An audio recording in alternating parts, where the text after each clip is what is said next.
Partners event webinar live from MSP Studio, Liverpool.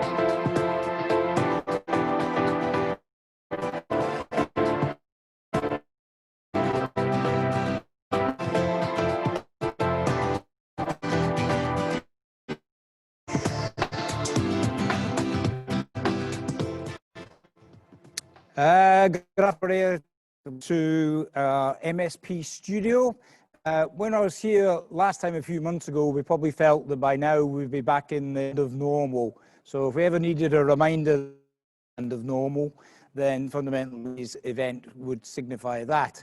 But today we've done it slightly differently. So we're a hybrid model. So we've got a great panel for you later on here on the stage. And I think as we've said to many of our members and partners, I think the MSP model here that we're running out of Aintree is something that you can use in your own businesses, and I'll give you a short video on that right this very second to give you a bit of an indication as to how the MSP Studio, how its concept came around and what it offers for you potentially as a business going forward. Thank you, Chris. We have created an next event online and listening out on the phone. It could be an award conference, product launch, or no discussion. The studio will be built to suit your incorporating your wall studio broadcast cameras, making it look as extravagant or as wanted. Engaging the audience in challenge, which is why we use voting systems, videos and social media walls to the rescue. We can also offer including on-screen and an edited video, so you can keep a record or use it for further distribution. Of course, safety is our first priority, which is why after we set up your virtual studio, you interact at a safe distance with one member of the team for the duration of the event. Chris, I hope you enjoyed the MSP Lockdown Lounge. Should you be interested in finding out more about our virtual studio, you can call our project managers on 0344 811 0901 or visit our website msp-av.co.uk.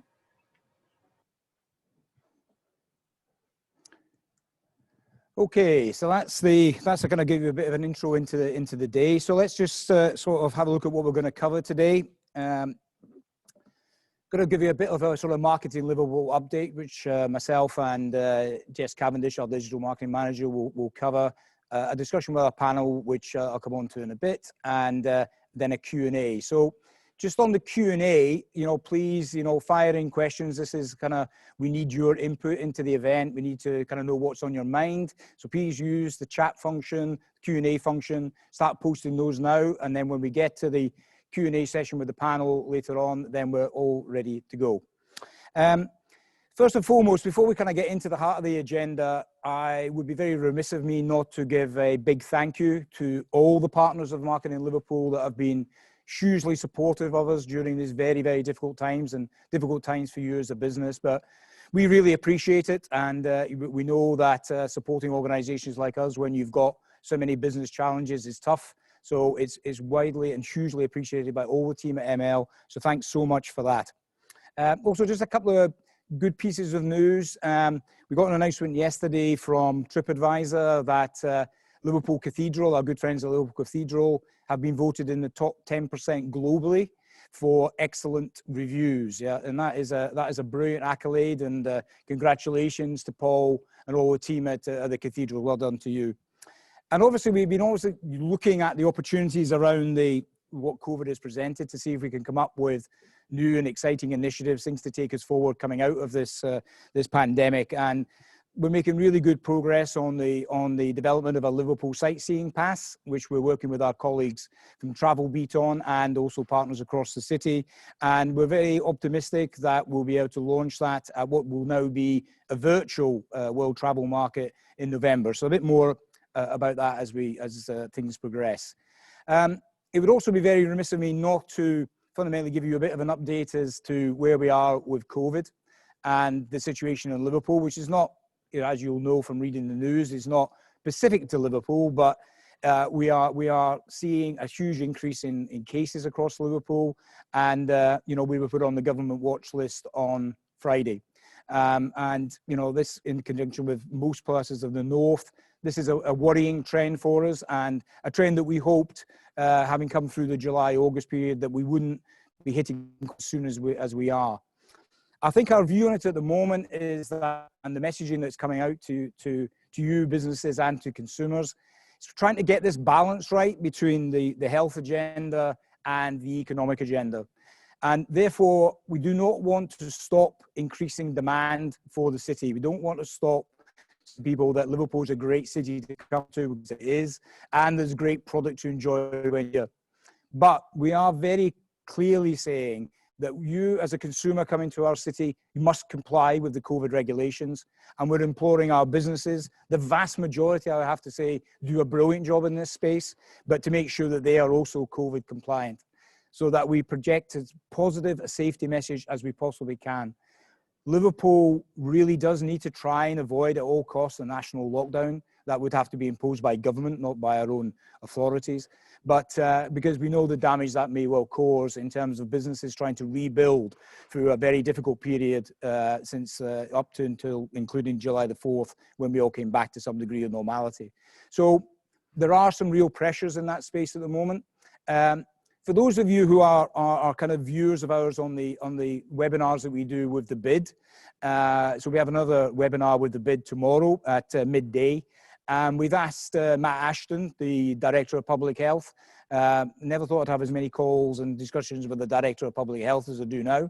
But Matt is coming on to do the introduction into that webinar tomorrow to give you an update as to exactly where we are and what the situation is in Liverpool. So we hope we can get matters under control. We hope that businesses, consumers, and otherwise will make sure that we can start to build on what has actually been a good summer in terms of rebuilding demand back into our city. But we are in worrying times, without a doubt.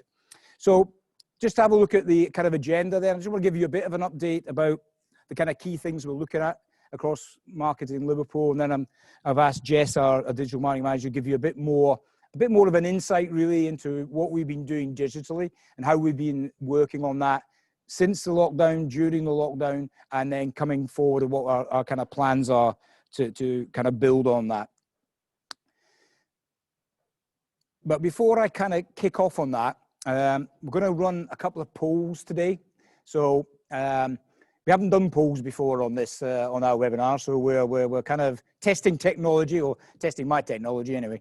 But I want to just get a bit of a sense from you, really, and you'll see this where you've got to vote on this, please, if you can. And we just want to really kind of have a bit of understanding that, since the government changes and that rule of 6 has been brought in, your impressions as to what impact that will have on your businesses. And you can also look at that clearly from the perspective of the conditions that I've just outlined for Liverpool as well. So should we get an idea about what the mood of you is in terms of your thoughts about that? So we'll just give you a second or two to do that, and then we'll bring up the result of that. Okay, that's interesting. That's interesting.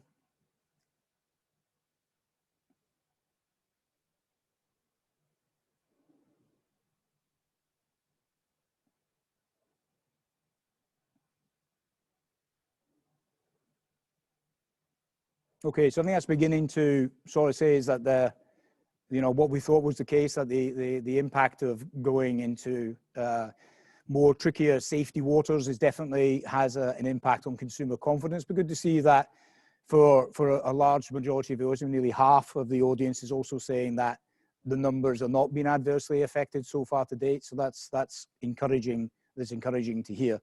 I'm sure I'm going to put one of these polls up at some stage in life, and the increase in demand will be 100%. That's when we'll know we're back to some degree of normality. Yeah.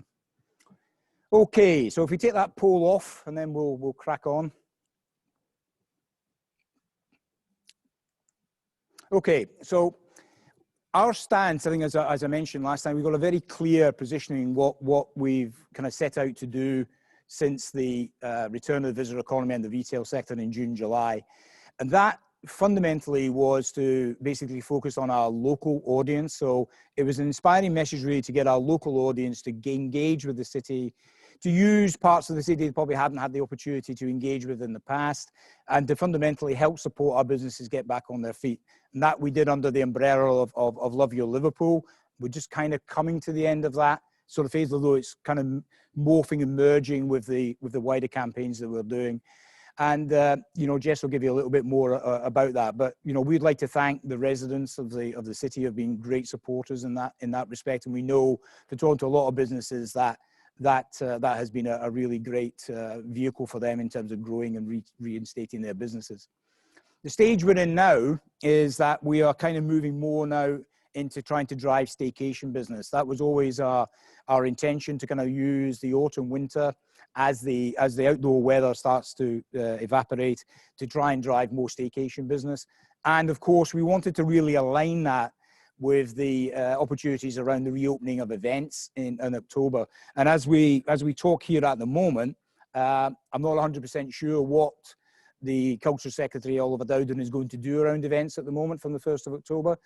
We had hoped for people to come back and maybe allowed to back into stadia, for, you know, our friends at ACC to be able to welcome people back, and also for our sector to start doing events and meetings. And indeed, I know our colleagues at MSP would love to be able to do other events and meetings other than the virtual one we're doing today, but we haven't got that information yet. But we are sort of embarking on that. And I think our view is that over the next number of months, staycation for us and leisure is going to be our target market, as well as continuing to inspire our local people.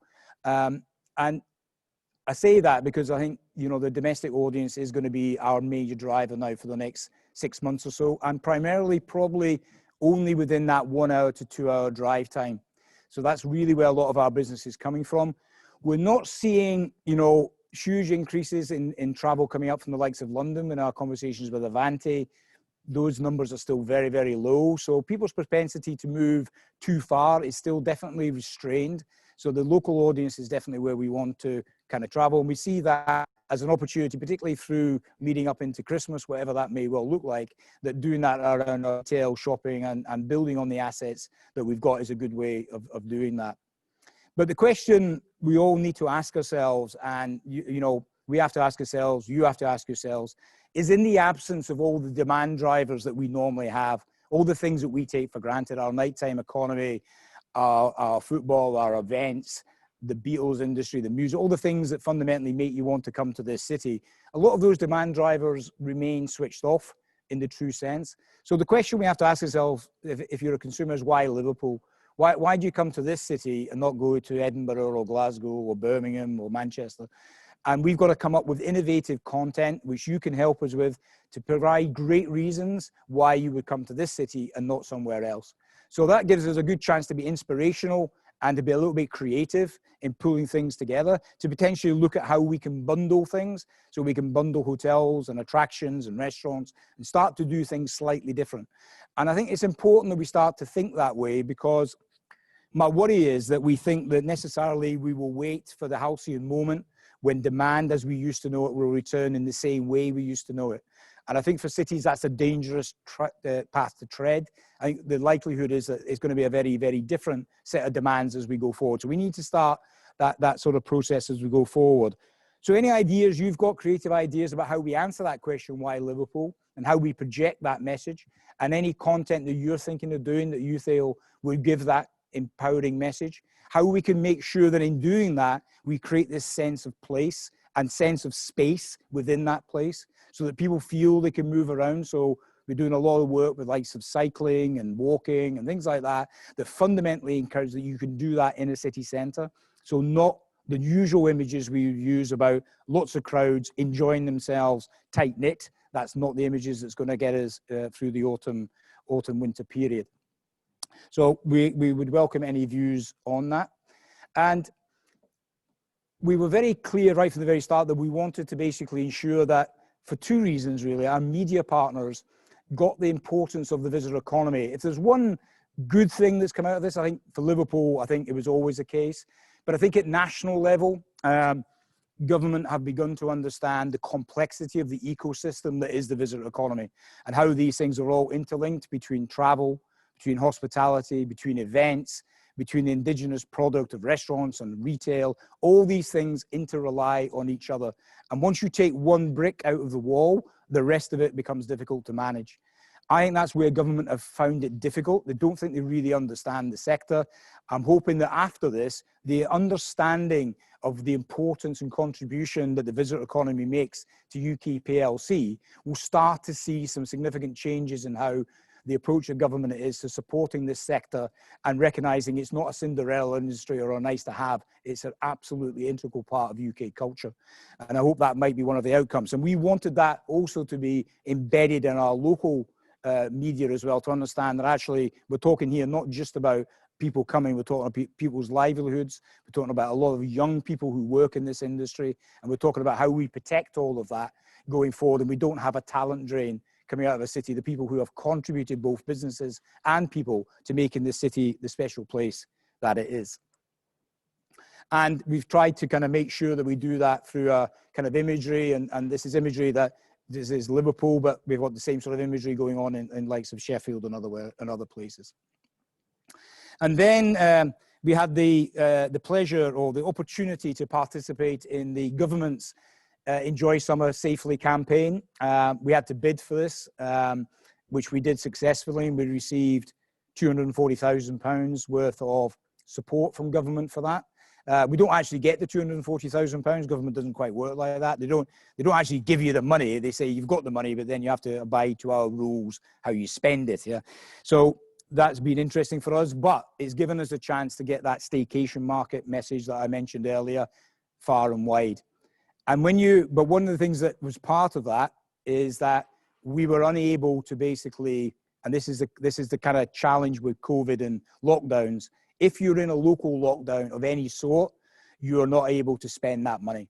So my colleagues in Manchester, who also were successful with their bid, haven't been able to spend a penny of that because they are subject to local lockdowns. And we aren't able to spend a penny marketing in Manchester or indeed Birmingham or indeed Preston. So we've had to kind of move the things around a little bit, and we had a very tight window to do it. But I think this is how government are going to work. I think they're going to create short-term initiatives, a bit like Eat Out to Help Out, which was a great success. But they're going to come out with these. They're going to come with them late. They're going to come with them at a time when we have to react very quickly in order to be able to. This one, we only had less than 10 days notice that this fund was actually live, never mind actually bidding for it, getting it, and then getting the actual collateral together to have it ready for a campaign. So I think we need to be ready in that space for things that government may well look at through the autumn winter period and be ready to react accordingly.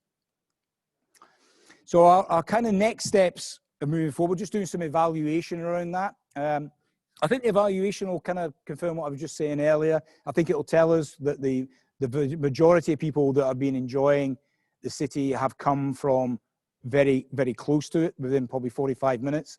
It will probably tell us that the demographic is largely under 45. The younger demographic is definitely been one that has engaged much more with the city over the last couple of months. Those older than that, I think, have been a bit more cautious in that space, and I expect that to continue. And we're kind of, I think, running that sort of evaluation alongside the same sentiment analysis that we did before we went with the Love Your Liverpool campaign back in August time. So I think that will probably begin to tell us what we kind of already know, but it will confirm to us, and it'll give us a bit of an idea about how people's confidence levels are feeling at the moment. And then as we, for us next, it's this autumn winter, and I think the key for us in autumn winter, content is king. So we need to come up with compelling reasons, as I mentioned earlier, about how we're going to move things forward. Why come to our city? We need to be ready to react if we are able to loosen up things around the event sector. We need to be ready for those government announcements when they come.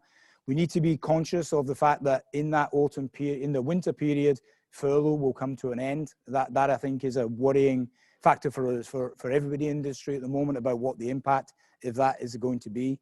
And then we also have to start planning, and I know planning is really the difficult thing. as to where we're going to fundamentally going forward into next year when we have so many uncertainties. And then the new initiatives, well, I mentioned to you about our kind of staycation approach, but this is also about us coming up with new and compelling reasons to come to the city, and that we need all your input on if we're going to move that forward. Okay, so that'll kind of do for me for now. So I'll give you a fresh face now to welcome to the stage, and that's Jess Cavendish, our digital manager. And Jess will give you a good run through now what we've been doing on the digital side, and then we'll get off with our very exciting panel, who I can see at the corner of my eye. Oh, we're waiting with bated breath to get onto the stage here. So Jess, you come up and have a chat.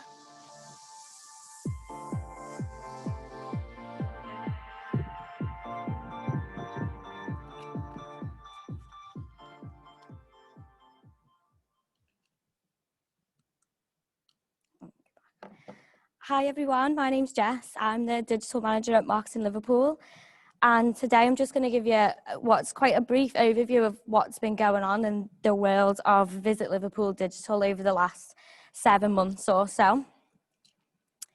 I'm going to just jump straight into it in March. So in March, this is when the coronavirus pandemic started getting really serious. Offices being closed, people were being told to work from home. Venues were starting to close, and I think it was the same for everybody else, but for Visit Liverpool this was a completely unknown situation. It's not something that we'd ever encountered before, and we'd never imagined to be actively telling visitors not to visit Liverpool. So within the Marketing Liverpool team, we had to quickly establish what our messaging was going to be across Visit Liverpool's channels and how much of a role we'd play in terms of communicating the emerging situation around the coronavirus pandemic. We knew that due to travel bans and things like that, that there would be a drop-off in demand and traffic to the Visit Liverpool website. But we thought that with an audience the size of Visit Liverpool, we could actually be quite a valuable source of information to businesses and consumers. So with that in mind, we created FAQs on the Visit Liverpool website. We publicised government advice, and we updated product pages and partner listings of venues that were closed just for information for consumers. And we did actually work at quite a pace to do that, because we were trying to put the government advice out as soon as we found it out ourselves. So we changed the messaging across the Visit Liverpool website just to kind of encourage visitors to stay safe and abide by the advice that was being provided by government, and that Liverpool and our team would be here ready for when the time is right. For the first few days when we were in quite an unknown situation, working with our PR team, we put together a statement to say that we've been quiet over the last few days because we're unsure what to say at this moment. It doesn't quite feel right to be promoting tourism in this time.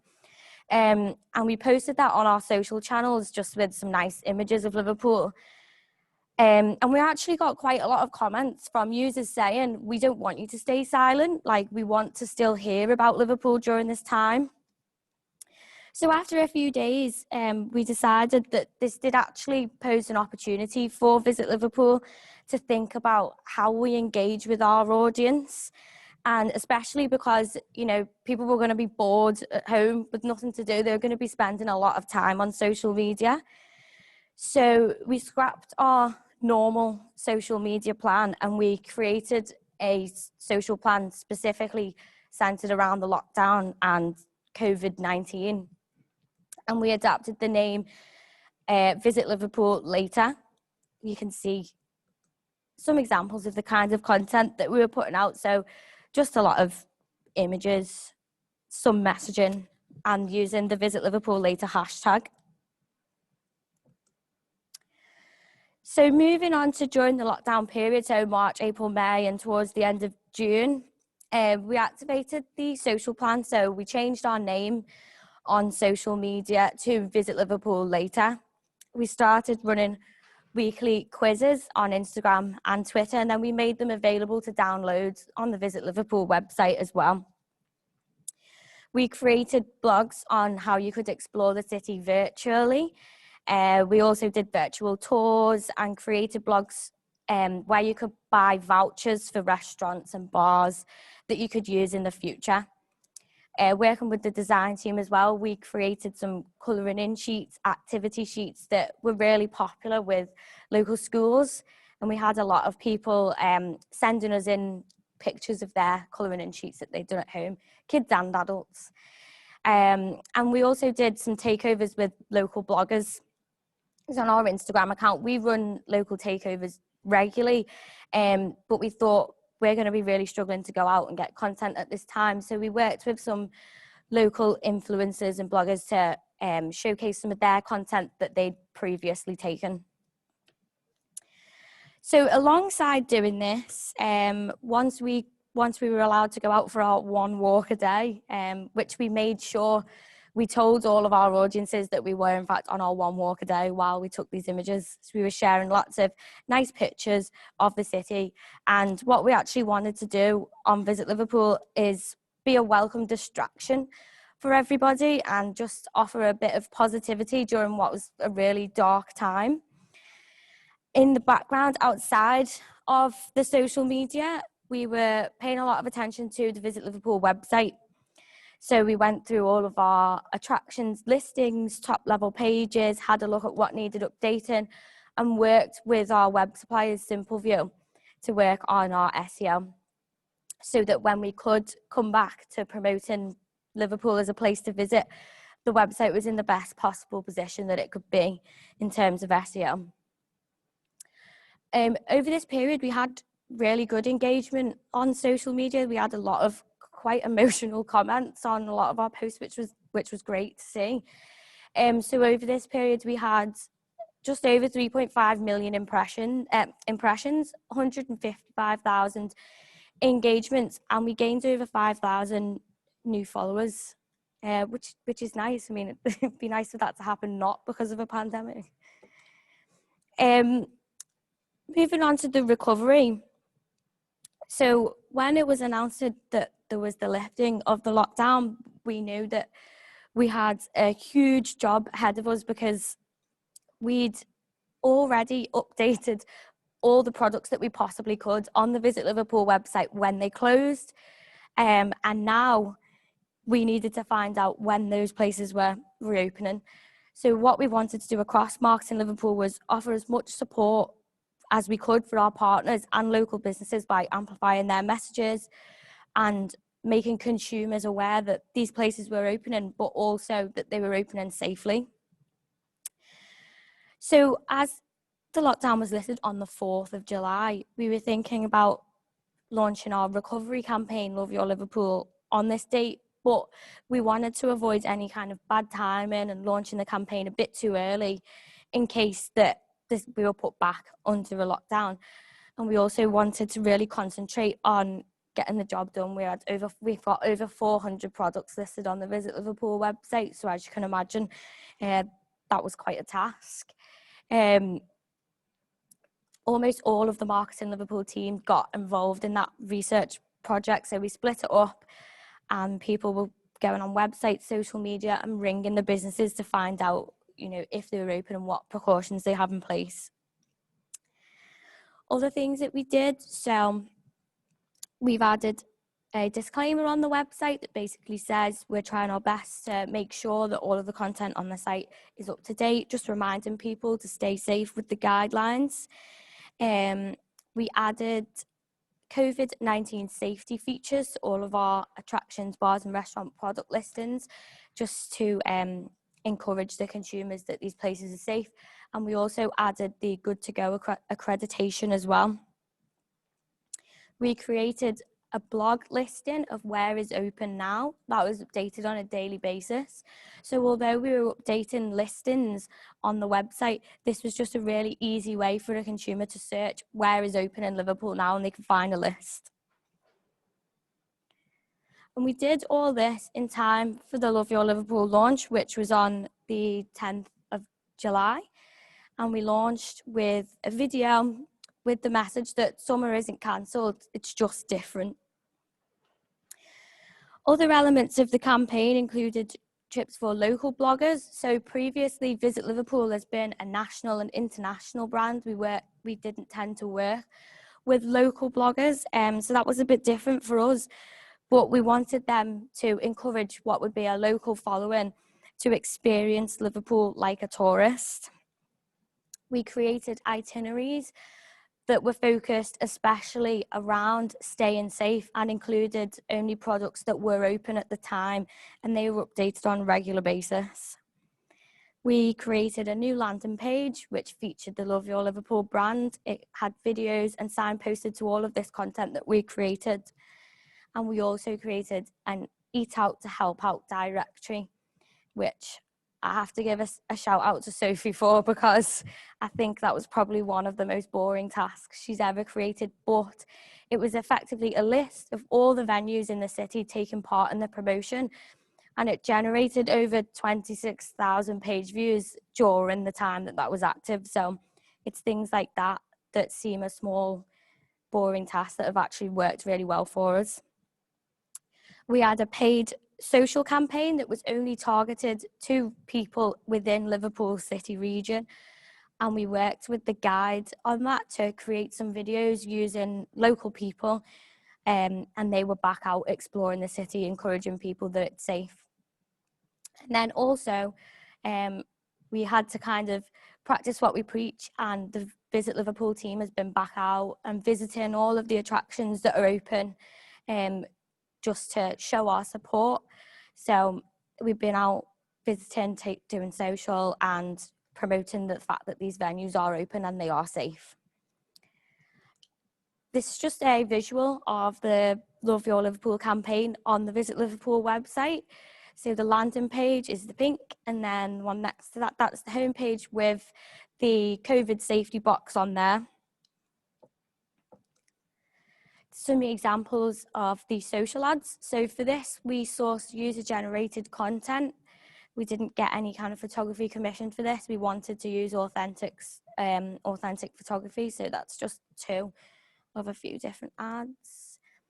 And then this is taken from just 3 of the bloggers that we visited. We had much more than that. This is just some of my favourite stories that they put on during their visits.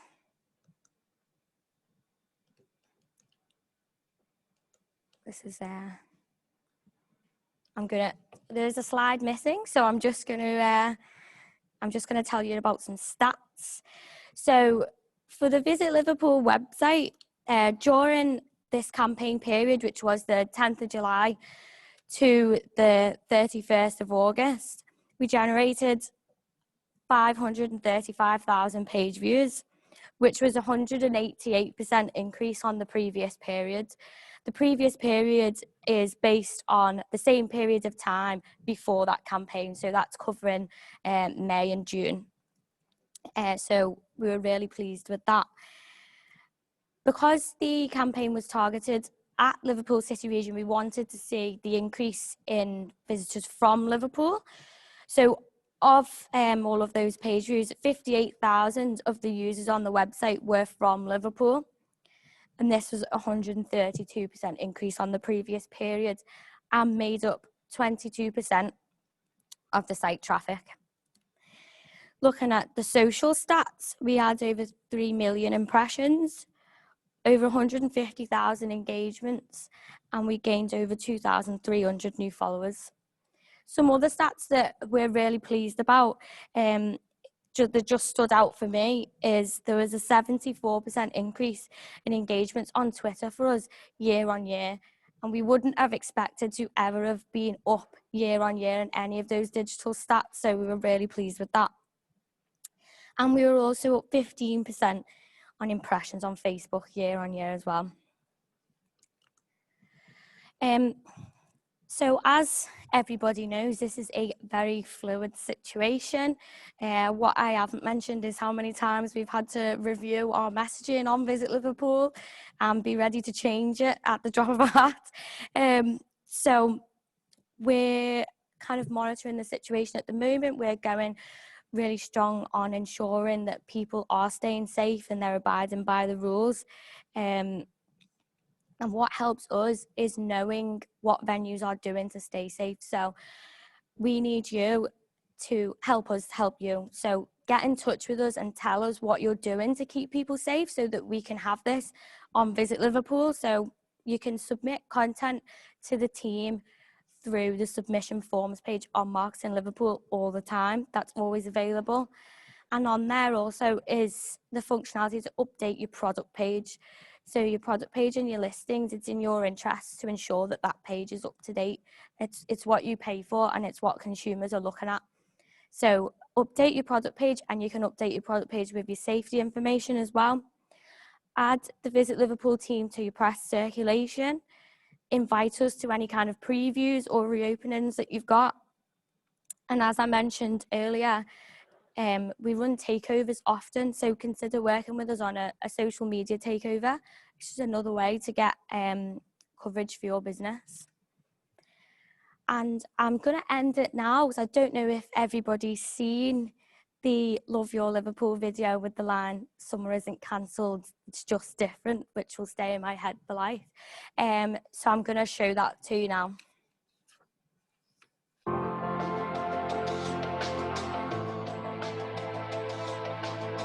Summer isn't cancelled, it's just different.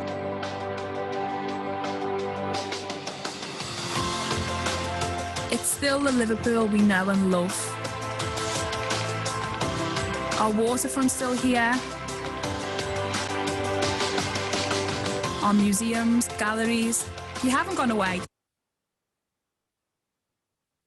And restaurants can't wait to see you. This year, let's explore closer to home. Discover the places you've always wanted to go, and those you didn't even know existed. And remember why this city is loved around the world. Fall in love with Liverpool all over again.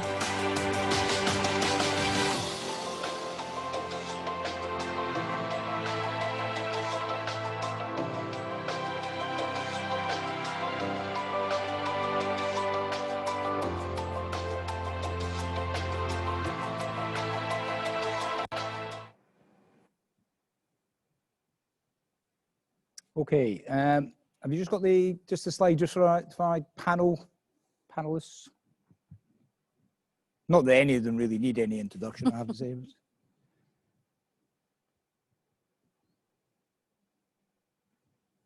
There we go. Right, so very fortunate today to be joined by esteemed colleagues from across the visitor economy. Julia from Fazenda, which I'm sure you all know, Tom from the Hilton, Charlotte from Hope Street, and Ben from ACC. Welcome and thanks very much for coming along today.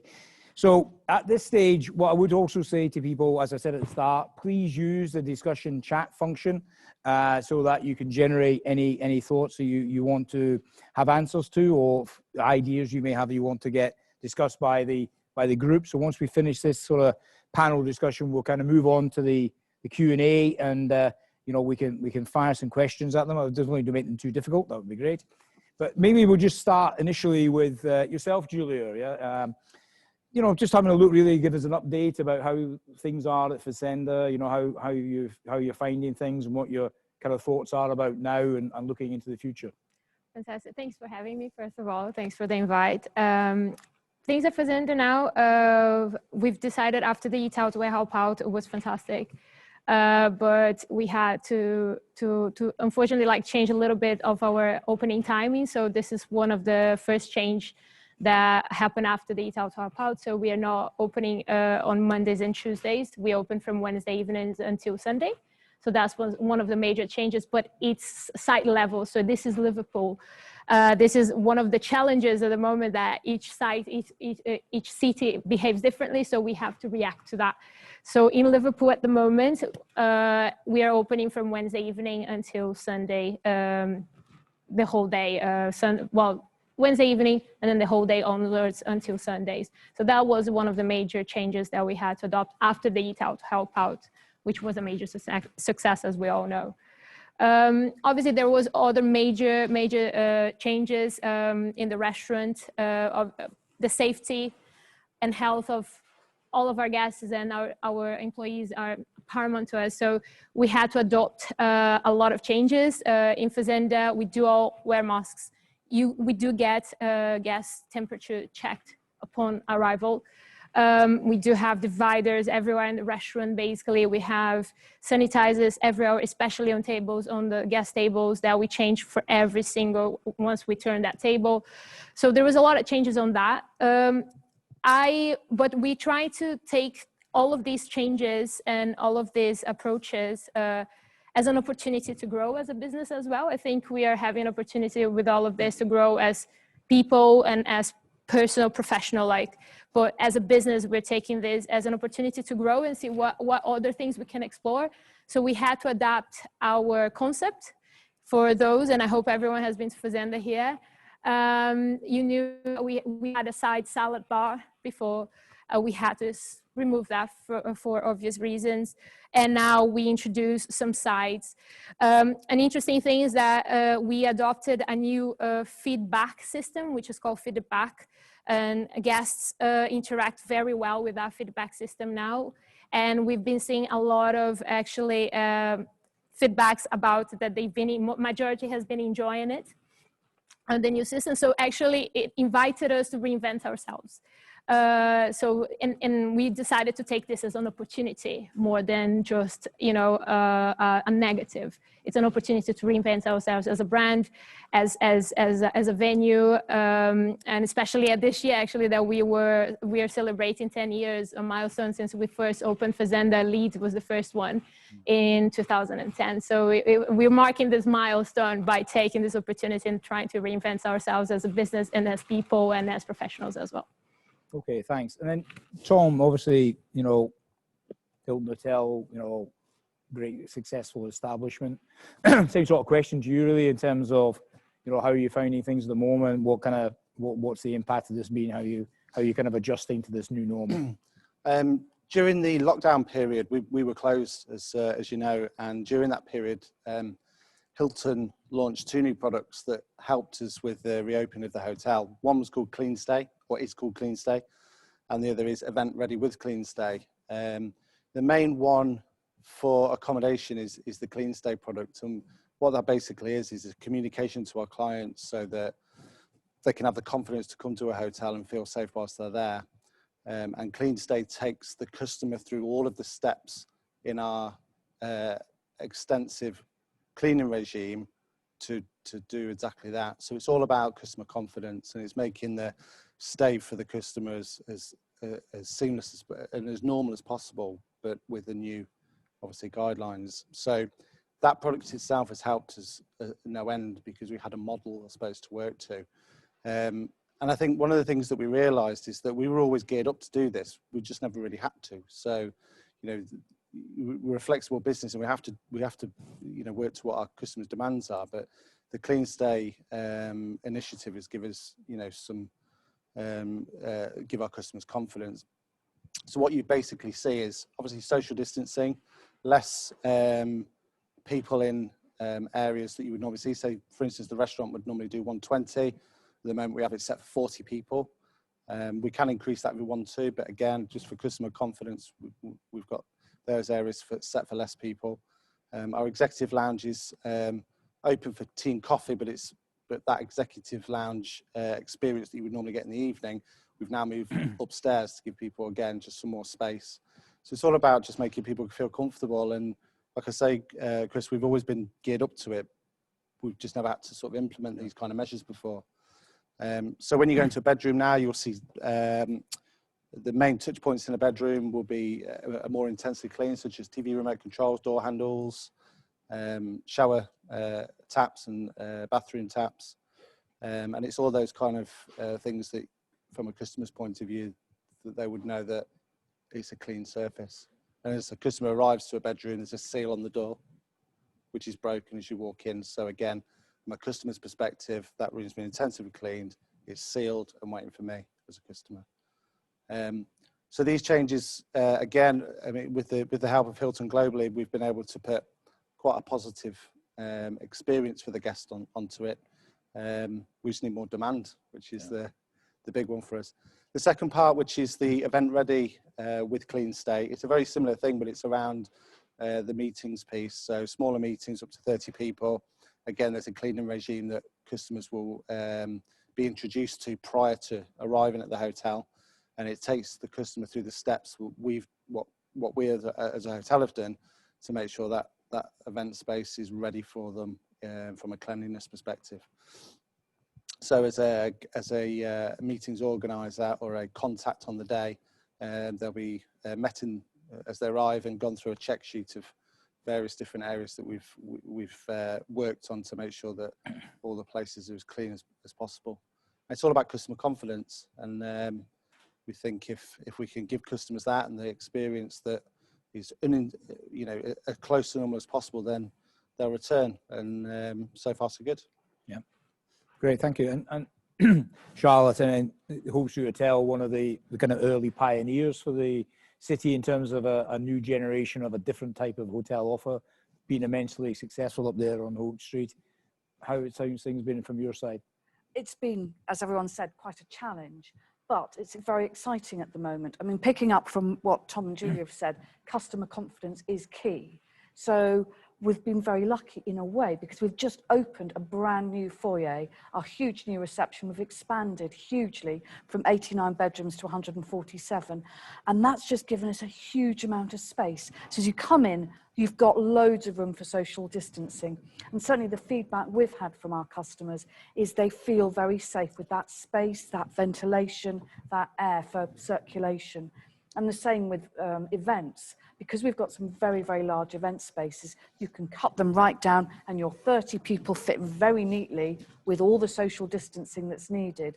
And that then duplicates itself across for private dinners because you can have your bubble now of 6, so we've got to make the most of all of these resources.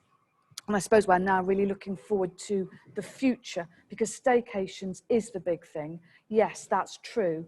And we've seen a dip in our corporate. So that means we've got to be lean and nimble in how we market and who we talk to. So I've been certainly looking at trying to focus on different types of clients like the film and TV industry and sports teams, because they're beginning to come back to the city. So that's important as a way to keep the confidence and keep diversity and to drive business. And then finally, we're about to open our urban spa, a state-of-the-art urban spa, which would be a real plus for the city. So hopefully we won't have a second lockdown. Hopefully everyone will be able to come and enjoy that as something new to experience in the city. Great. And Ben, now normally under normal circumstances, we'd be having a conversation about welcoming the Labour Party. When we were saying Labour Party is about to arrive, we're going to be in the national spotlight, and it's not there. So the event sector, as we now go into the autumn, winter, that's a sector we, have been so used to with the success of ACC in the campus, of looking forward to those large-scale international, national conferences, concerts, things that fundamentally drive so much for us. Yeah. So how's things been for you, Ben? I mean, how do you see the landscape at the moment? Thank you, Chris, and good afternoon, everybody. Similar to hotels, we closed our doors on March the 23rd. And since then, we've been preparing to reopen. The venues have been used. We've hosted a food and distribution hub for Liverpool City Council. But our priorities have shifted during the course of the pandemic. To start with, it was very much around client relationships and maintaining client relationships and moving events. Positively looking forward to the future. The vast majority of events have rescheduled rather than cancelled. And even when they have cancelled, we've worked with clients and negotiated, future years above and beyond, existing rotations, for example, association events. We do actually have a very congested and full pipeline of events in future years. So that's one positive to take from all this. We've then been looking at when we can reopen, how will we do that? So there's been a huge emphasis on becoming, COVID-19 secure. and we're Visit Britain Good to Go accredited, amongst others. And we're very fortunate with the magnificent venues on the waterfront. They're all interconnected, so we can grow space for clients. Because obviously we need more space, otherwise we have significantly reduced capacities with social distancing. So we've worked out all the capacities for all our spaces and how we can upscale and work with clients to still deliver their events. The future is for business events going to be hybrid in the immediate future. So we have already hosted a hybrid event. We were one of the venues that had a live audience for the U Kickstart events last week. And then our very first business event, because we will reopen on the 1st of October, pending further guidance from the government, but we are ready and prepared to open. And so on the 8th of October, we'll be hosting the Good Business Festival, where some of the biggest names in business and society will be coming together to discuss and debate all the big issues in a post-pandemic world. And we've then got a program. It's a limited program based on what we normally do. In the M&S Bank Arena in the auditorium, we've got the Ultimate Show, so anybody into modifying their cars and that sort of counterculture, look into that. We've also got the Gin to My Tonic show are coming back and returning, so we're very pleased to be hosting them again. And then we recently relaunched the pantomime in the auditorium, which is sold very strongly. So we will reopen. We will have some events. We're hoping to have some entertainment shows socially distanced before the end of the year. But when it comes to your large, concert events, most of those have been forced to move. They're not economically viable unless they're at full capacity. So we're also, exploring and working with one of the consortiums that are looking at, a pinprick test where you can get a result in 10 minutes and looking at how scalable that is and how that could work around trying to bring back concert events. So it is very much about adapting, being flexible, and looking at how we can provide an experience and create value in the new environment and the world that we find ourselves in, because we are going to be living with COVID-19 for a period of time. So we do need to proactively get up and get on with it and be positive and do whatever we can. Okay, thanks. Well, good good indication of how you're kind of adapting and adopting new processes to meet the challenge. Yeah? So if we just picking up some of the stuff you're saying, I mean, I'll start with you, Charlotte. Looking at, we talk a lot about businesses, making sure that they are COVID ready, and how have you found that in the context of how the consumers coming into your business? How have you found them in terms of complying with that, their willingness to do so? How have you found that whole relationship where their normal experience has been turned upside down? We've found that actually the consumer looks to you as the host, as the venue, to be welcoming and smiling, but everyone wearing visors, plenty of hand sanitizer stations. And actually, if they're taking the cue off you, if you are welcoming and warm and socially distanced and all the facilities are set up, people feel good about that. It's when the messages aren't clear, when it's not clear where you go, how you move around the venue, how you move around the hotel or the restaurant. I think that's when clients get confused, and it's when the staff are very confident as to how to hold themselves and how to communicate and how to be patient, because obviously everyone wearing visors, it's quite difficult to hear sometimes. Yeah. So you've just got to be slow and steady. And also the fact that there's a bit more space between the tables and the meeting rooms are set out very generously, some people are actually really liking that. I mean, I've certainly quite enjoyed going around the supermarkets when the lockdown was on. It was so calm. It was quite fun. So I didn't hate everything. And I think our clients are the same. I think the venues that are taking it seriously and the venues that guide the customer without bossing them, those are the venues that are going to work, and those are the experiences that our clients are liking. Yeah, okay. And I can't say if you'd ever enjoy a trip around the supermarket, lockdown or otherwise, but anyway. And Julia, just kind of picking on that same sort of vein for you, because I think, I think this has been a huge challenge to staff, hasn't it? For the people who kind of make this sector special in the first place, in terms of how they've had to kind of virtually be retrained and readapt. I mean, how have you kind of found that in Fazenda? And just picking up the same question I was asking Charlotte in terms of how you found consumers reacting to the COVID measures you put in place. I think Charlotte said it brilliantly. I think we set the mood. From just adding to that, I think for as a Fazenda, you have a dedicated FAQ on our website. Is actually, as soon as you open the website, you pop up those kind of screens that you have FAQ, you have our COVID measures, you have everything there for people to be able to see how we're dealing with it from the get-go. And obviously, as Charlotte rightly said, like you actually set the environment, you set the mood of how they're going to behave. And as you said, if we've also our consumers, and if you're confused, you get frustrated, especially because, it doesn't really just impact on your own business, but if people got the courage to say, okay, I'm going to go out today, I'm going to try this out, and they go to a venue that is not abiding at all, they say, oh, this is a mess, I'm not going out. And then because I had the experience with my husband last week, it's the first time we were off, it was my birthday, first time we're going out for a nice meal, and his first time in Liverpool since March, since the lockdown.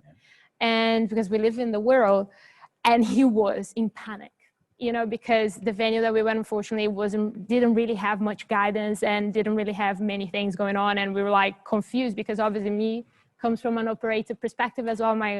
What do I do now? How do I move? So that is fantastic. On the sense of this staff, for us, it was paramount, from a head office perspective now, from our head offices, to be there for each and every single one of our venues. So therefore, that's why we did not open. First, we did not open together on the 4th of July. Together with the other the venues, we did not. We made a choice of not. Secondly, it was paramount to us for the head office to be there for each one of us. So they literally said it's going to be on a scale, so one at a time, because they literally physically have been there for us throughout. I think communication throughout all of this was something that, I have to, praise our company for, because we have a platform and we all know that these platforms, you pay by user. And as soon as lockdown came, we put all of their staff from every single side. It goes from every single position, all in that, to say, we're here. And if you need, you have a direct communication with our directors, you have a direct communication with everyone, and also some fun stuff as well to kind of keep it up with everybody. After that, it proved to be quite successful than just emails, because you can get, lost. And then we kept that, so all of our staff is in there. So they get freshly communication from every single point, every single department in the company. And obviously, as I said, it was being there for the staff throughout, and having that first week before we opened, full training week. We had done a soft launch as well. We have decided to do a soft launch. We invited some of our, key networks and key guests. They already knew Fazenda very well, because as our guests, and they had an experience on us of the new experience. It was a way of also helping the staff on a real training, real life experience kind of training. And our guests, they were amazing as well, because they could give us, and we wanted that real feedback. So how do you feel about it? What do you think we should change? How do you think so for us, we took our time, and because we wanted to do it right. And I think that's, and the staff feel it, and the staff then comes back, because obviously you're not going to want to enter our venue if you don't feel we are confident to be there. Yeah. So that was basically the process for us. Okay, I mean, it's an interesting point there in terms of, because I think sometimes when we have this discussion about businesses that are adhering and not adhering, it's not, I think, about a blame game. It's also about trying to make sure that those who maybe are not interpreting can get some support and can get some help to make them better. So, we're very keen, I think, to make sure that this is also a mentoring process. Yeah. That businesses that have kind of gone through and know how they're doing, the other businesses, maybe some of our independent, smaller businesses, not 100% sure. The guidelines are very difficult to interpret at times. They move at a great pace, and that kind of what we're trying to do, I think, is not to get this in a you're great, you're rubbish. Is to get it into it kind of say, how does Team Absolutely, Liverpool and I'll work? reword that. Then it's not in the sense of it's in criticizing, but in the sense of, for example, I'll give the Eat Out to Help Out as an example. I think it was brilliant. It was successful because it was a single message, and it was so clear, the message from every single point. So you had you guys at Marketing Liverpool, us Fazenda, other venues, everyone was sending the exact same message. And I think, and that's the sense that I'm coming from, is not criticizing, it's just trying to get us to unite and understand that, you know, let's all try to make this a group effort and send the same message to all of our guests at the end of the day. Okay, and then, Tom, obviously, you know, the hotel sector has been very badly hit, and even though we know that, you know, it's got a little bit better, it's still way short of where you are. I mean, in terms of kind of when you look ahead now and you see furlough coming to an end, you look at the conversation we're having here around COVID. I mean, how do you sort of look at to kind of crystallize what the hotel sector needs, what support it needs going forward, what you can do for yourselves, but what you need, what help you need from the city, or what help you need nationally to make sure that the sector can rebuild? I mean,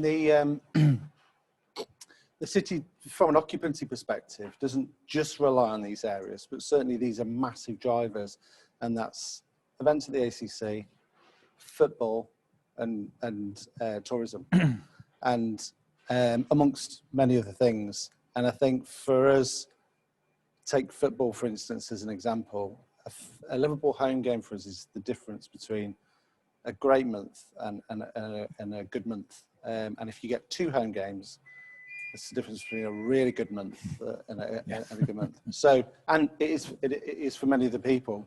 So, and for us at Hilton, a lot of that is around the international traveller. So even if they filled the stadium tomorrow, the international traveller probably wouldn't necessarily be there. So, you know, there would probably, you know, there would be other markets that we could tap into. But in terms of looking forward to the future, those key drivers for us are absolutely critical for us to get the occupancy and the rates that we need to deliver the service and to have the amount of people working for us that we want to have.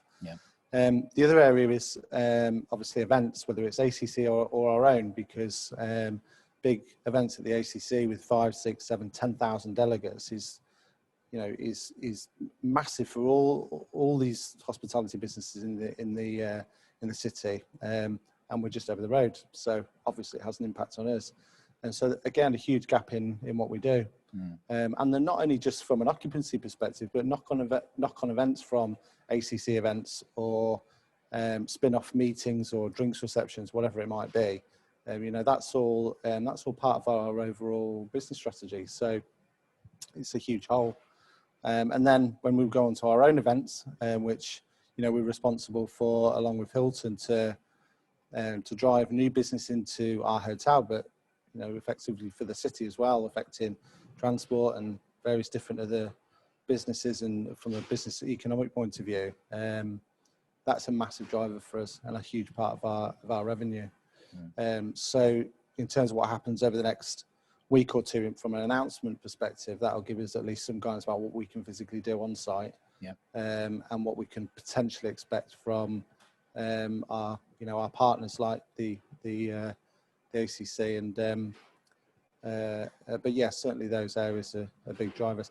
We would struggle to survive on occupancy alone, and I think at the moment, because the occupancy isn't necessarily in the city, the natural reduction in rates across the board is obvious, and, you know, so that sort of 4-star market hotel rate that we're seeing at the moment is just at an all-time low. That's why I think it's really important that VAT is also discussed with the government, because taking it from 20%, which was across Europe incredibly high, down to 5. I think that should be extended, definitely. Yeah, I mean, I would hope so. And I mean, on that, Charlotte, I mean, and I'll come to your second, Ben, you know, is that there was a bit of confusion, wasn't there, at the start of that process, that the reduction in VAT from 20 to 5, people thought, well, the menus and the prices are all going to go down by 15%. And of course, that was an initiative to support the business. So, exactly. I mean, I think it's a good, you know, I think if that was extended and you know, I mean, the hospitality sector have been pushing for that for a long time, a change in VAT. So there are certain things you would hope maybe that these sort of things would stay. Exactly, that and the furlough scheme to some extent need to be extended. But as everybody is saying, but you know, we will find out. But that I think is a crucial one. Yes, we'll probably find out the day before it actually happens, won't we? And obviously, you know, similar to Tom in a way, you know, the events that you know, the kind of way, are you picking anything, I mean, in your conversations with conference organisers about how this has impacted on the way that they will potentially run conferences going forward, how you as a venue, the kind of the priorities that you see you now need to put in place to adapt to what might be a new normal? I mean, I know that'll all be running around in your head in many ways, but are you beginning to kind of shape any thoughts about that, about, you know, what this means for a campus like ACC, which is so economically important to the city and the city region? So we launched in July Rediscover Events, which was you know, our response to the pandemic and looking forward to how we will get back to hosting events. And part of that was based on, you know, being able to scale up and using the different venues, but it was also looking to how, you know, how we need to innovate and adapt. You know, in some ways, COVID has been the ultimate disruptor, but it has only accelerated change that was potentially going to come over a number of years around, you know, the climate emergency and the, you know, potentially going to be, you know, less international travel. And so we've looked at hybrid events, and we feel that, you know, hybrid events absolutely are the immediate future. You know, domestic to start with. However, we absolutely, you know, when we speak to clients, you know, COVID is not the end of the meetings industry at all. I don't know everybody else, but I'm sick to death of Zoom. You know, other video conferencing, you know, platforms are available. And you know, and it's wonderful to be back today with sitting, albeit socially distanced, with real people, and interacting, and human beings are sociable creatures. We need that contact with other people. And when you look at, you know, knowledge transfer and professional development and training, you know, it all comes from meetings and people meeting with people, and also people buy from people. So, you know, whilst the industry will, you know, need to be more flexible, you know, and adapt and innovate, you know, when we talk to, you know, for example, the medical associations, you know, they absolutely want to come back together. They see it as crucial, you know, to the way that they, you know, develop intellectual capital. And also in a strange way, you know, we've when we talk to clients, there's even more of a rationale to bring people together when they've been working from home. And people will continue to, I think, have a hybrid model around working from home and working in offices. And so you're going to need to bring people together around reward, you know, and recognition, also around health and well-being. You know, you're going to need to bring your staff together. You know, there's some, we've had, you know, inquiries from companies who have, you know, for example, in the retail sector, they've worked throughout the pandemic. You know, and they want to bring their staff together and reward and recognise, you know, what they've been through. So it's going to be different, but you know, we will recover. It's going to take time, but we absolutely will recover. And for us, we're you know, it's a challenge, but we're looking forward to see, you know, it's the next stage in the development of our venues, and how we look to, you know, repurpose them and still deliver the economic impact to the city. Okay, and then we'll just do one final question before we'll go have one further poll. I'm on polls today, and then we'll have our Q&A. And thanks very much for you that are putting questions in. Really appreciate that.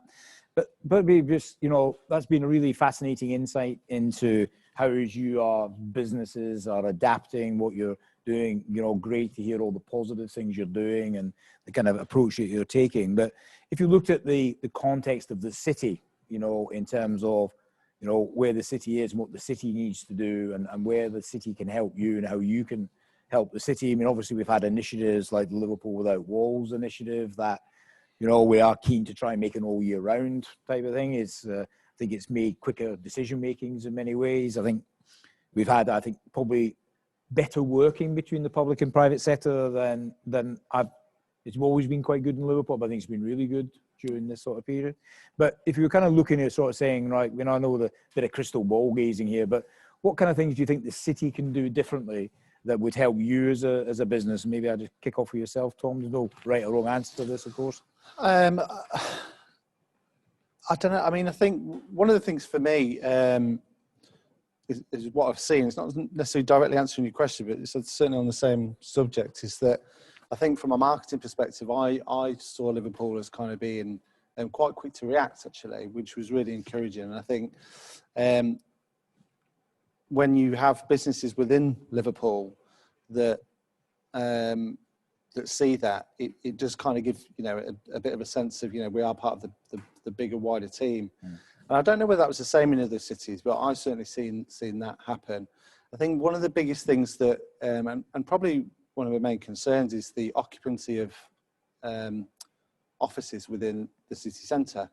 So we see government asking people to go back to work, and all this kind of messages that have been going on for some time now, but actually we're not necessarily seeing the movement that would impact our businesses on a day-to-day basis. And I think certainly when we talk to some of our clients and our corporates, that, you know, one of our corporates has 80 staff, and actually they've given more laptops and mobile phones and said, see you in January. That's not helpful. So it's helpful for them, obviously, but not helpful for us, and lots of, and that on a wider scale is you know, potentially longer, you know, has a longer term damage in terms of how we see the future. So I think encouraging people to get back into the office, into safe working environments, is absolutely critical.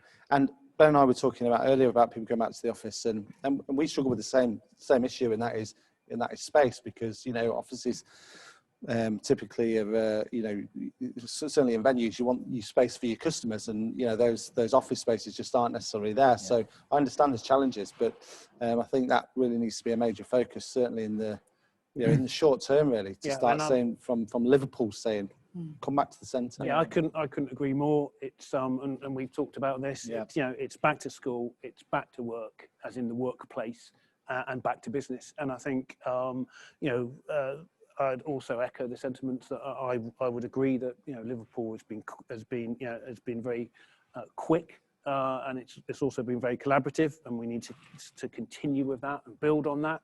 But we also need to lead by example. So, you know, we need to get back into the workplace. We need to, you know, start having, you know, face-to-face meetings, albeit in a COVID-19 secure way, which we know we can deliver and we can do. But we need to be, you know, positive and confident, and lead by example, and be ambassadors for the city. Yeah, I think, but as well, it's the staycation idea, because I think, as we all recognise, we're not going to have the tourists from abroad into the same degree. So it's Team Liverpool reminding everybody in the UK, actually Liverpool is very special, and what makes us special is our personality. And I think it's those things that the irony is that people from abroad recognise Liverpool for all its fabulous features very much more readily than a lot of people down south, who still, for some reason, have a rather antiquated view of the city. And it's reminding them, actually, Liverpool is not like that. Liverpool's friendly, Liverpool's reliable, Liverpool's open, and Liverpool's individual. And it's those sort of things that I think we need to attract the people to come up and explore this city, because it's a truly unique city. For me, it ranks along with Berlin and Barcelona and places like that as a place to come for a weekend that is fulfilling and dynamic and lively. Okay. And do you want to add anything to that, Julie? Yeah, I see your question in two things. I think when you think about planning, replanning, and strategizing, for me, it's always about short, medium, and long, right? And I think, as I said before, this COVID situation has invited us to, I believe, to reinvent ourselves. And I think the city needs that as well. In the short term, I do agree with Tom to a certain extent, although I see the future as being a more hybrid approach to work. I think I've been to conversations with people that people, rightly said for me, it was about life-work balance and not work-life balance anymore. And I think people understand that more and more. And I think businesses are seeing that more and more as well. But obviously taking the COVID-19 out of the equation, I think I kind of see it differently. I think sometimes if you give people flexibility, myself as a creative person by nature, I obviously I get inspired by people, I will want to take my computer and work sometimes outside of Fazenda and work in another coffee shop and work in another restaurant. Sometimes I feel like, when I have catch-ups with people, I'd rather sometimes to be in a neutral venue. Because that's how I get to meet that person, exactly how that person is. And that's what I want. That's the kind of connection I look for, even if it's on a professional level. Yeah. So I think that in the short term, I think, whenever things get, like in a more, obviously now we're in this imminence, we're in a watch list, whatever. But I think giving perhaps the companies, the businesses and the professionals, the confidence to say, why not to come instead of working, sitting at home? Why not changing your scenery a little bit? Come to our, you have a, Tom, like you guys have an area, Hope Street as well, beautiful venues, like why not? This changes your inspiration. Yeah. We are safe, come and work from here, And there are actually tech, and in London especially, there is a website even that they are promoting, like people to go and work from venues, which is interesting. Good sometimes idea. co-working. Yeah. On a medium term, I think it's interesting. It's interesting what you said about the people and about the international public. They value a lot more. I have to say that I fell in love with the culture of the city even before I learned how to speak my own language. I was born in Brazil. My dad is the biggest Beatle fan you'll ever meet. I always, when I tell this, like my little sister, her 8th birthday the theme was Paul McCartney because she was fascinated by him.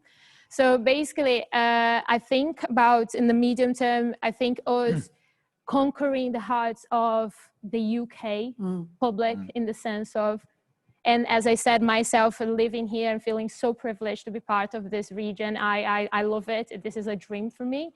And I said I'm more compelled now to explore the UK more than ever before. And funnily enough, my husband, who was born in this country, I introduced him to the Philharmonic, for example. He's never been to the Philharmonic.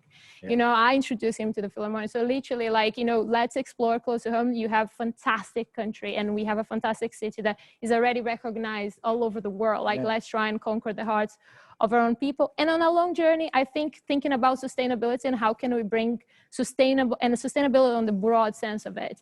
Sustainable investment to the city is key.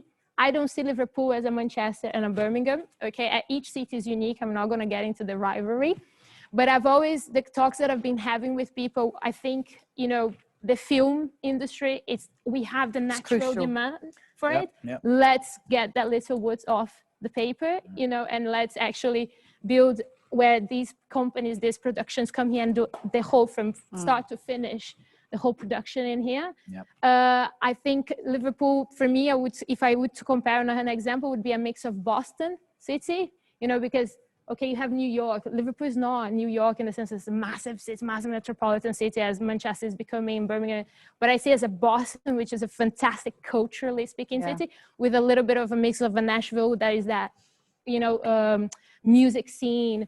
And you still have also, Liverpool has an added on to Boston, which is the creative and the culture in the sense of creativity that we can explore. So, I think we need to be strategic on the short, medium and long journey. Yeah, I think it's, I think the day that I don't have to listen to you on mute will be a very happy day. So maybe there's an interesting parallel, isn't there, around, I quite like that idea. Somebody, Michelle Walters makes that point on the Q&A actually, about, how could we come up with our own Liverpool interpretation of Zoom, you know, by using different venues to do different things. There's something in that, I think, because I think we all kind of, I think we all found that it's still very innovative technology. It's great technology. It has its place.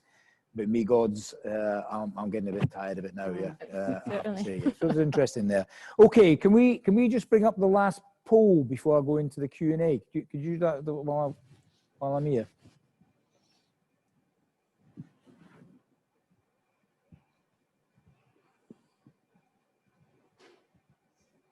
Yeah, so this is just want to get a kind of bit of a sense before we go into Q&A about what your kind of view is about how things are going to return, and you know, when you necessarily where your confidence lies at the moment in a very, you know, kind of very fast moving set of equations. Yeah.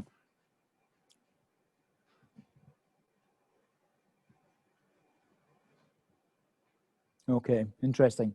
I mean, I think when the reason I kind of asked for that is I think when we did this back in earlier in the year, I think a lot of people, the optimism was very much about last quarter this year. Okay. And I think it's kind of endemic of the way that COVID has kind of taken over a lot of our kind of thinking, isn't it? That actually, you know, people's optimism is now starting to drift, you know, into second, third quarter 21, when we hope to be seeing differently. So I think this reinforces the need for Liverpool to really, you know, think about how it works together to generate our own way out of this as much as anything else. That's been one of the things that Liverpool's always, I think, really so good at, is working as a team. Team Liverpool, I think, is what sets us apart from so many other cities. Yeah, great. Okay, right. Okay, so thanks very much for that. So we just got a few kind of, you know, some great questions coming in here. I'm going to kind of just pick on one which I think is an interesting one in the context of that Sophie McKinnon has raised, which is a whole kind of your thought processes around Christmas. Now, normally when I'm talking about Christmas, I'm kind of thinking, oh my God, I can't believe Christmas is coming up again. Yeah, but in one regard, how do you guys see Christmas this year? What's your take on it in terms of what you think Christmas will represent for you? Like. I think in terms of the traditional Christmas party, office party nights, I can't see that being as it would normally be.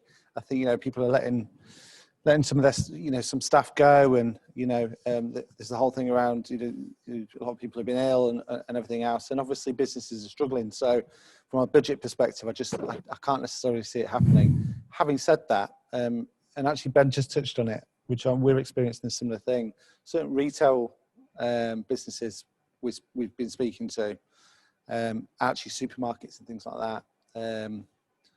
I'm giving everybody an idea to ring all the supermarkets in Tesco's now for Christmas parties, but in actual fact, you know, a lot of these businesses do want to be, you know, celebrating and kind of giving back a little bit to the staff during the whole period. So if those, you know, I mean, some of these sort of larger scale events may not even be able to happen, but certainly there are pockets of opportunity in terms of Christmas Day and that kind of celebration of the you know, Christmas dinner and everything else, where people like to go out to venues. We are starting to see demand, and actually that's quite encouraging. And if that demand sits within family social bubbles, then there's absolutely no reason why that, from a venue perspective, can't, you know, we can't deliver what we would normally do. So at the moment, that would be our plan. So we're open for business, I suppose, is the message for Christmas Day. But and you know, I think potentially that type of Christmas will definitely happen. But if you walk into the Hilton on a Friday and Saturday, Thursday, Friday or Saturday in December in an evening, you know, it's rocking. I don't think it'll be that way this year, because I don't think personally I'd be allowed to. We're having to look at that across the city as well, I think, in terms of what kind of offer the city shapes. I mean, I think, you know, we're optimistic that we'll go ahead with the River of Light in the October half term, because that's kind of quite a very good example of a COVID-friendly event, actually. We're hoping the market will take place, the ice festival will come back. But you're right, it's trying to kind of work what you know, we're not going to be able to do kind of the big showpiece.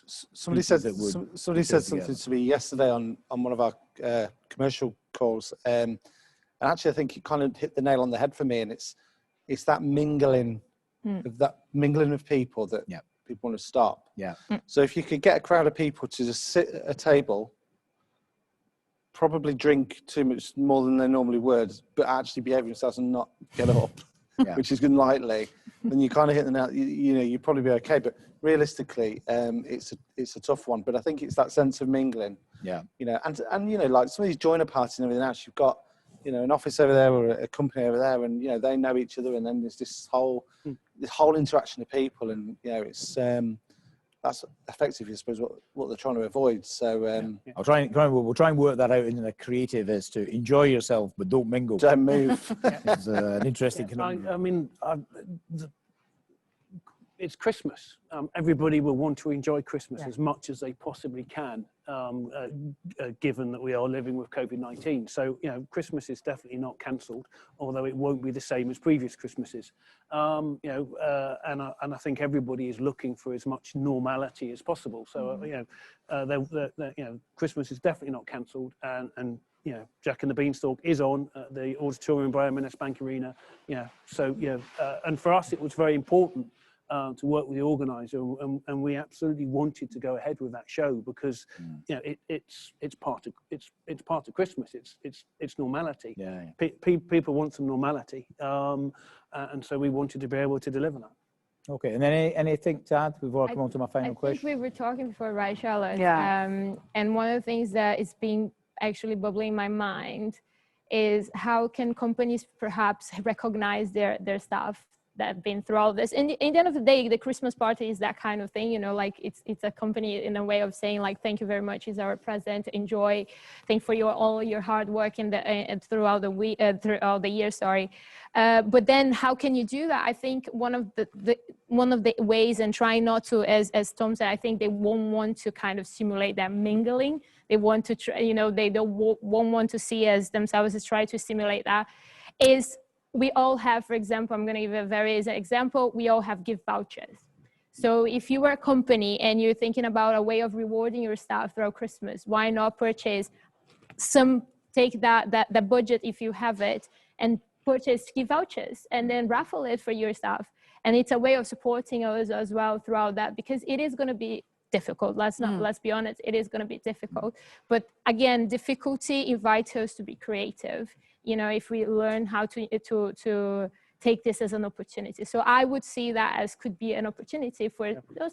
Let's reward us, give you go and enjoy with your family, because then obviously it's not going to be, it might be just a £10 or £20 that you can, you know, throughout, if you have a good healthy budget, you know, you can give and do some sort of raffling around with your staff, with your employees, while it's also supporting us throughout that time. Yeah. Okay. And any final comment on that? I totally agree. I think that's a brilliant idea. And maybe departmental dinners, bubbles of 6 coming out, going to a restaurant, but it's going to be much smaller.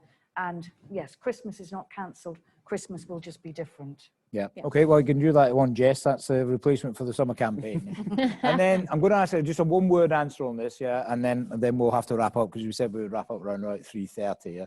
So obviously we're in the midst. It's a negative environment, a lot of negative news. If you were to kind of just encapsulate one element of positivity that you have going forward, you know, within this, that you could leave our audience with today on a kind of send us off on a high, Ben?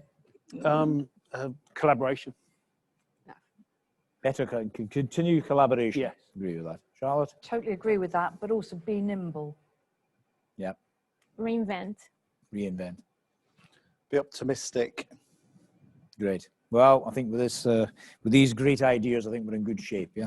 Okay. So I think we're just about come to. Let's have a look. Yeah, we're just about at the end of our session there. So I'm going to, you know, firstly ask you if you can on your virtual, and I will do it physically, if you can give a round of applause to our great panel. So thank you very much. Thank you very much. Very, very, very, very good. And thanks very much, Jess, for you know, your insights into the world of digital, and that was, you know, hopefully you found that interesting. We'll make sure, by the way, that all the slides from today are sent out, and for any questions, all the questions that we have, we'll make sure they are all answered. Yeah. So that kind of brings to an end this session here at the MSP Virtual Studio. You know, it would be very remiss of me not to give a warm set of thanks to Colin and Richie and all the guys here that have provided the backdrop today. Thanks very much, guys. It's brilliant. If you haven't had the opportunity to come down and have a look at this in situ, I'm sure if you contact Richie or Colin, they'll be delighted to welcome you down here and see exactly what they're doing. As I said at the start, you can transfer this to your own premises, and it's a way of starting to bring hybrid virtual kind of establish, you know, kind of that kind of concept into your own business. Yeah. So I'm sure we'll be back in contact with you again very, very shortly. But, you know, as I say, we're in a very fluid situation. I think what I would say, please remain positive. Please remain as upbeat as you possibly can. Carry out that COVID compliance as best as you possibly can. Hopefully, Liverpool will avoid a national lockdown, which we desperately do not want to happen. And that the next time we meet, we'll be in a much more kind of positive. And when I look at some of those polls, we'll be kind of getting that reflected in the upbeat message we get. But, you know, keep safe, keep busy, and we look forward to seeing you on a future ML webinar going forward. And please do join us tomorrow for the joint one we do with the bid. That's going to be a good one as well. Okay, cheerio now.